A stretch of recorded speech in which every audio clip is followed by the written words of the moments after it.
तो लाइन हाजिर तो कल के ही हो चुके, उनको पिछले एसपी साहब ने कर दिया था। बाकी यहाँ पर आने के पश्चात जो मुझे दिखा है कि अफेक्टिव अगर उसके अंदर कोई पुलिसिंग नहीं करेगा तो उसके खिलाफ कार्रवाई भी की जाएगी और उनको लाइन हाजिर के साथ सस्पेंड भी किया जाएगा। तो क्या कुछ चेतावनी देना चाहोगे नशा तस्करों? नशा तस्करों के लिए एक ही चेतावनी है कि इस गलत धंधे को तुरंत छोड़ दें या फिर इस देश को छोड़ दें।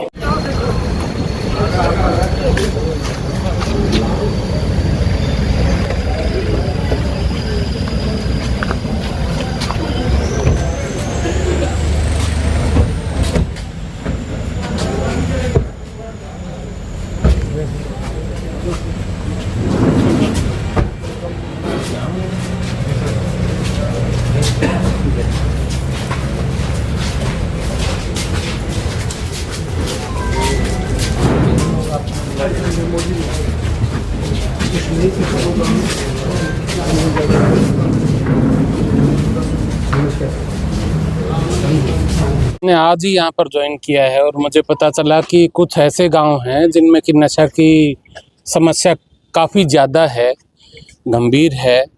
तो उसमें ओटू गांव का मैंने जिक्र सुना था और मीडिया से भी पता चला था, यहाँ आकर भी पता चला है पूरा ज़्यादा।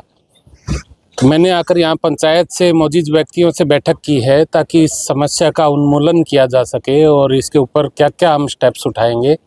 प्लस मैं जो पीड़ित परिवार हैं उनसे भी मिला हूँ और इसके अंदर मैं यहाँ के लोगों को मैंने भरोसा भी दिलाया है कि पुलिस इस समस्या को जड़ से निदान करेगी और जो भी नशे के तस्कर हैं उनको बख्शा नहीं जाएगा। वो सब अब जेल के भीतर ही रहेंगे, उनके खिलाफ सख्त से सख्त कार्रवाई की जाएगी। प्लस जो व्यक्ति नशे के पीड़ित हैं, जिनको नशे का लत लग चुकी है, उनके इलाज का विशेष प्रबंध कराया जाएगा। अभी मैं डीसी साहब से बात करूंगा और सीएमओ साहब से मिलकर और टीम गठित करा के पूरे गांव में हम एक दौरा करेंगे और चिन्हित भी करेंगे कि ऐसे कौन कौन से व्यक्ति हैं जो इस समस्या से ग्रसित है, उनका इलाज भी कराया जाएगा। उसके लिए लोकल पीपल से मैंने लोकल लोगों से सहायता भी मांगी है कि आप हमें चिन्हित करने में इस चीज़ में सहायता करें। तो उन्होंने मुझे पूरा आश्वासन दिया है और हम पूरे आश्वस्त हैं कि इस बीमारी को, इस समस्या को हम इस गांव से जड़ से मिटा देंगे। सर, जो नशा तस्कर हैं उन पर किस तरह से नकेल कसेगी पुलिस? देखिए मैडम, नशा तस्कर का तो एक ही इलाज है कि उसे जेल के भीतर रखा जाए और साथ में जो उसने अवैध स्रोतों से अपनी कमाई करी है, नशे का जहर बेच के जो उसने कमाई करी है, उस कमाई को जब्त किया जाए, उसकी प्रॉपर्टी को जब्त किया जाए नियमानुसार और उसको दूसरे बदमाशों के लिए भी एक सबक बनाया जाए कि भविष्य में कोई ऐसी हिम्मत ना कर सके कि अपने ही समाज के, अपने देश के लोगों को वो जहर बांट सके। सर, पुलिस पर बार बार आरोप लगते रहे हैं कि पुलिस जो शाम को छोड़ देती है अपराधी को पकड़कर, उसमें बड़ा लोगों में कहीं ना कहीं रोष है इस चीज को लेकर। देखिए, यदि किसी का रोल मिलेगा तो उसे किसी भी सूरत में बख्शा नहीं जाएगा, ये मैं आपको भरोसा देता हूँ। सर, पिछले दिनों भी रानिया में 7-8 बार में चिन्हित करके पुलिस नाका परमानेंट लगाया गया एसपी साहब द्वारा, लेकिन 2 बार ही नहीं, पूरा शहर जो नशे की ग्रस्त में कहीं ना कहीं लोगों में ये भी है कि बाकी एरिया को क्यों छोड़ दिया जाता है? नहीं, पूरे एरिया को, मेरे लिए सिरसा जिला मेरा खुद का जिला है और मैं इसके लिए प्रतिबद्ध हूँ कि मैं इस एरिया को नशा मुक्त करने के लिए पुरजोर प्रयास करूँगा और इसका नशा उन्मूलन में पूरा जो मैं कर सकता हूँ वो करूँगा और लोगों को नशे से मुक्त कर। सर, जो नशा करने वाले लोग चोरियों की वारदातों को अंजाम दे रहे हैं, कहीं ना कहीं जो हथियार लेकर नुकसान पहुँचा रहे हैं लोगों, उन पर कैसे नकेल कसेंगे? जो क्राइम करता है, देखिए उसकी जड़ होती है कुछ ना कुछ और उस जड़ के अंदर कहीं ना कहीं मुझे ये लग रहा है कि सिरसा जिला में नशे की प्रॉब्लम तो है ही। यदि व्यक्ति नशे से मुक्त हो जाएगा, इस समस्या से ग्रसित नहीं होगा, तो वो अपनी मेहनत करके रोजी रोटी कमा सकता है। जो उसके दिमाग को नशा अपनी जकड़ में ले लेता है, वो जकड़ से वो छूट सकता है और देश के काम आ सकता है, अपने परिवार के काम आ सकता है। सर, नशे के साथ साथ चोरी की वारदातें लगातार बढ़ रही हैं, उस पर किस तरह से? उसके ऊपर अभी हम स्ट्रेटजी बनाएंगे, मैंने आज ही ज्वाइन किया है और इसके अंदर आपको जल्द ही परिणाम भी दिखेंगे। सर, क्या कुछ चेतावनी देना चाहोगे नशा तस्करों को?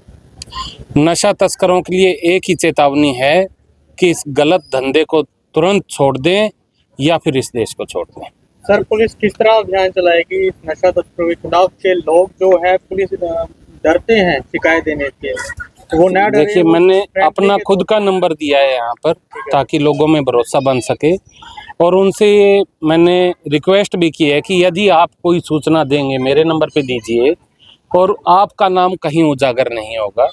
दूसरा, यदि एक और भी बात मैं कहना चाहूँगा, किसी के घर में कोई नशे से पीड़ित है तो वो व्यक्ति खुद पीड़ित है, वो हमारा मुलजिम नहीं है। तो यदि उसके परिवार वाले उजागर करते हैं कि ये व्यक्ति नशा करता है तो हम उसे कोई किसी किस्म का परेशान नहीं करते, बल्कि मैं उसकी मदद करेंगे ताकि वो इस समस्या से बाहर आ सके।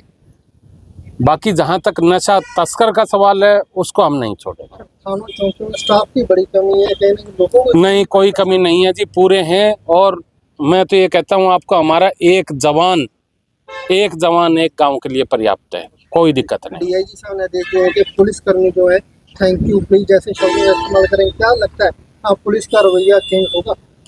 देखिए, बिल्कुल होगा, और इसमें काफ़ी हद तक बदलाव आ भी चुका है। जैसे आप ही बात कर रहे हैं तो आप समझ सकते होंगे कि आपके साथ भी या किसी भी पब्लिक के व्यक्ति के साथ, अभी मैंने भी यहाँ पे बैठक की, तो उसके साथ पूरी इज्जत के साथ पेश आया जाएगा। सर, आज आप कार्यभार ग्रहण करते समय उसी दिन ओटू में आए हैं। हाँ क्या जी। यही वजह है कि जो हमारे एसएचओ रानिया के थे दिनेश कुमार जी, वो पुलिस लाइन हाजिर हुए? तो क्या देखिए, ये वो विषय के- लाइन हाजिर तो कल के ही हो चुके, हाँ जी, उनको पिछले एसपी साहब ने कर दिया था। ओके जी। बाकी यहाँ पर आने के पश्चात जो मुझे दिखा है कि अफेक्टिव अगर उसके अंदर कोई पुलिसिंग नहीं करेगा तो उसके खिलाफ कार्रवाई भी की जाएगी और उनको लाइन हाजिर के साथ सस्पेंड भी किया जाएगा।